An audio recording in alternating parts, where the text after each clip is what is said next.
শুভ সকাল। জয় শ্রীকৃষ্ণ।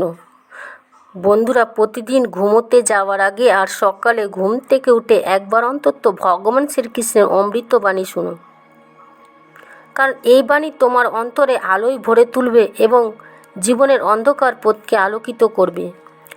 শ্রীমদ্ ভগবদ্ গীতা কোনো সাধারণ শাস্ত্র নয়, এটি সেই মহাজ্ঞান যেখানে প্রতিটি শব্দ স্বয়ং শ্রীকৃষ্ণের মুখে নিষ্কৃত।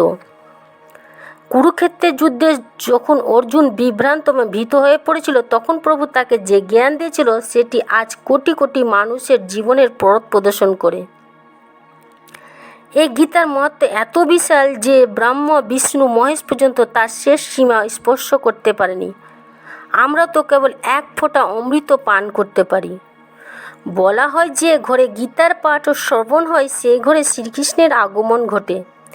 তাই আজ থেকে প্রতিদিন একটু সময় দাও গীতার জন্যে, কারণ এটি একটি শুধু ধর্মগ্রন্থ নয়, এটি একটি প্রকৃত বিজ্ঞান। সুখ, শান্তি ও সফলতা আনে। এই জন্যে বলি, একটু সময় হলে গীতা পাঠ করুন, আপনাদের জীবনে অনেক উন্নতি হবে। যদি ভিডিওটি ভালো লাগে লাইক কমেন্ট করে যাবেন এবং জয় গীতা লিখতে ভুলবেন না।